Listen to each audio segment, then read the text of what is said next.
second space flight, I repeated the scientist work. It was called Atlas 2. We measured global warming, etc. On the third space flight, that's when things started to change. Russia had been an enemy of the Western world, and the UK, of course, as well. My dad was carrying atom bombs in his plane when he was a pilot in the Royal Air Force, aimed at the Soviet Union, Russia. And indeed, cosmonauts, Russian pilots were carrying nuclear weapons aimed at us. Because of that tension, that Cold War that was going on, and because of the costs of the American plans to build a space station, and also because the Soviet Union had fallen apart, President Yeltsin, President Clinton got together and they said, you know, instead of always facing off with weapons, let's try and build something that's good for all of humanity. It also had a whole bunch of other strategic purposes that I'm not going to go into tonight, but they agreed to build a joint international space station. That space station is in space today. You can look on the web and see when it comes over Wales, and it's the brightest object in the sky when it comes over. I've been on that space station for 195 days. I was the commander of it in 2003, 2004. But none of that existed in 1995 when this plot by President Yeltsin and President Clinton was hatched up. I was all set to go and do my first spacewalk, the one you saw in the intro video, I think it's called a collage. When they told us, our crew of 6, they said, you're going to have another crew member put on your space shuttle. He's a Russian. We went, oh, Russian? That's scary. They're the ones who will fight us. No, you're going to take this Russian with you. You're going to treat him as an honored guest on the space shuttle. His name will be Vladimir Titov. And Titov trained with us in the simulator for about 4 months to be ready to launch on the space shuttle up to the space station Mir, which was the Russian space station that the Russians had built 13 years previous. Vladimir Titov had been one of the Russians, senior Russians, that had crewed the first piece of the space station Mir when it was launched. And he had already been in space more than 1 year when he came to America and joined our crew. He also had been on a rocket that blew up on the launch pad. No one knew about it at the time. It was in the early 80s. And he just told us the story while we're sitting there in the simulator waiting for a restart to do another space shuttle. We go, wow, pretty cool. And he survived it. You know, they had an escape system, which the space shuttle does not. They had an escape system that lifted them off the fireball and got them away from the launch pad as the rocket blew up. So we had a pretty cool guy flying with us. He didn't speak English very well. And when they said that we were going to go up to this Russian space station Mir, there it is, we asked, how are we going to talk to them? Our space shuttle radios don't work with the Russian space radios because they're all encrypted. They have different protocols, different frequencies. They said, well, you'll carry a ham radio, which is what enthusiasts use to talk to people on the other side of the world. You'll carry a ham radio with you, and you'll use the ham radio to talk to the Russians on the Mir station. We said, can we join up with the Mir? No, we haven't got time to give you, we call it the docking adapter, the thing that lets us join up to the space station. We didn't have a docking adapter to join up to Mir. So on my first space flight, we basically coasted up to this space station Mir. No space shuttle had been anywhere near any Russian object in space up to this point. And there it was, and with the sun glaring at us, there's the cover of the Earth. This is called the Terminator. It's the border between the lighter side of the Earth and the dark side of the Earth. We call it the Terminator. You get the idea. The sun's there, it's shining this way, dark on the other side. And there's the Mir, this mysterious object hanging in space as we approached it. We actually floated up to within just 10 meters, that's 30 feet, of the Mir station. And this man, Valery Polyakov, I've never met. He looks friendly, but I've never met him. And then, as we were hanging there in space for just about 20 minutes in front of the Mir space station, a woman got into the window. I do know, her name's Yelena Kondakova, and she was just chattering, saying, come and We didn't understand it, but she was saying, come and have tea. Well, of course, there was no way to get across. But it's all vacuum in space. There's no air in space. And I thought, really, that was the end of it. However, I was in Russia celebrating that first event between the space shuttle and the Mir station, waving at each other. I was in Russia about 6 months later on what we call a PR, public relations event. And I meet a Russian secretary, who's an interpreter. And she says, oh, Dr. Foale, it's so nice to meet you. I go, oh, it's nice to meet you, Elena. And she says, it's so good to hear that you and your family will be living here in 3 weeks. I had no idea that was coming into my life, into my future. But yes, here I am. I'm standing with my son, who is less than 1, my daughter Jenna, who is 3 years old in that picture, and with 4 other American astronauts, all wearing blue suits, and then the American flag, the Russian flag.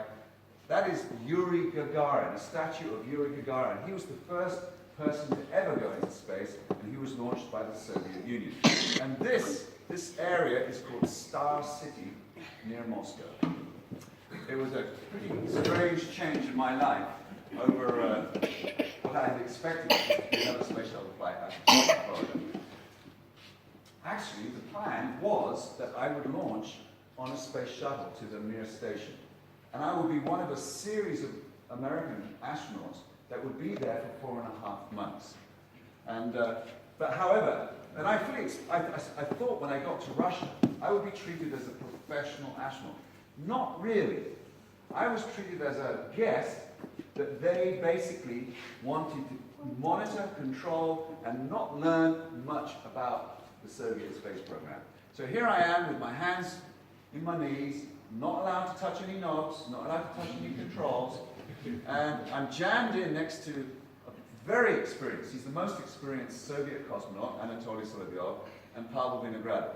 And I'm training with them just a couple of hours in this simulator of the Soyuz, the Russian spaceship. I'm only in it because, actually, I have to know how to sit there with my hands to myself in the case of emergency, and we have to use the Soyuz as a lifeboat. It turns out that that was a real possibility. As I said, I was going to be launching the space shuttle. The hardest thing I did in this whole adventure in Russia was learn Russian. That was by far the hardest thing I've ever done as an astronaut, is learning Russian, which I did moderately well, basically because my daughter Jenna, who was 3.5, went to the Russian kindergarten, and I would listen to how she was learning Russian, and I would try and copy her method, which was just listening to the sounds. And I think for that reason, maybe I ended up being one of the best Russian speakers in the astronaut. Anyway, it all worked out, and I came back to the United States about 1.5 years later, speaking pretty good Russian, but not part of a crew anymore. And the other chaps in my crew, and ladies, had been training together, excitedly, to actually dock with the space station Mir. And I was the cargo. And here I'm at the back there, and this is Eileen Collins, she's the pilot of the space shuttle. Charlie Precourt, he's the commander. Jean-Francois Clairvoy from France, I got to fly with him again on the telescope. Carlos Noriega, and then Yelena Kondakova, the lady who'd been in the window of the Mir, and I had never met and didn't understand. Now she is being flown on the space shuttle as a sort of quid pro quo for me going up to the Mir station and living there. And then there's the physicist. Yelena was the one who, this is Yelena, she's the one who saw that I didn't feel quite part of the crew because I hadn't been training with them. And she was the one who didn't speak English so well, so she spoke Russian to me, and it was really helpful, so that Yelena and I kind of formed a bond. And because she'd been on the Mir space station before, she was the one I was going to ask questions of as we launched into space. We didn't launch into space. I've got a video to show that. And you're going to see a couple of things you've already seen in the spoiler video. Pop this in.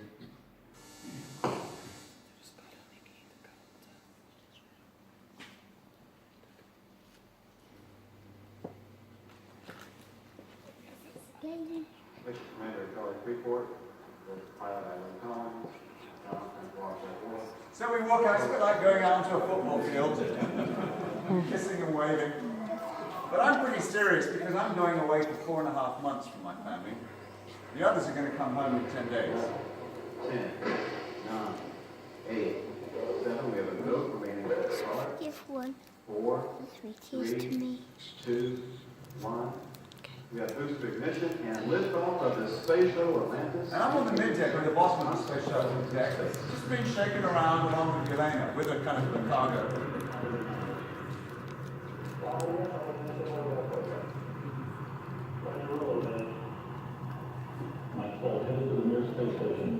So I'm prepared, yeah. Now, I've got a question to the commander, Charles Freeport. What's it like having a British astronaut among you? Is he made of the right stuff? I was really worried what he would say. He's worrying me that I better say yes to that one. Mike's a great asset to the NASA program, and he brings a load of experience from a lot of different areas to it. So we were on the space shuttle there doing the press conference. Here they are coming up towards the mirror. And I'm just kind of watching the proceedings. I don't have a role in this crew except to get delivered to the mirror. That's the mirror coming down into the cargo bay of the space shuttle, down the bottom here. There you see the tail of the shuttle, the cargo bay. We float through the passageways. This is Yelena coming through first. Now I'm coming in. Where am I? What am I doing here is what I'm thinking. And then the rest of the crew come floating in, happy as can be because they know they're going to go home. So,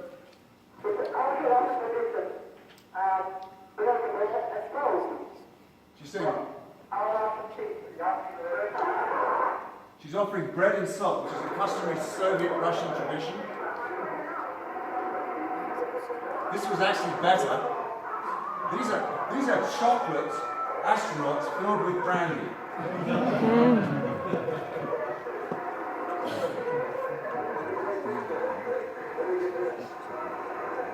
You can see we're weightless in space, nothing's floating around. This is the man I'm going to replace, Jerry Leninger. He's been there for 4 months. He was there when a fire happened on the moon.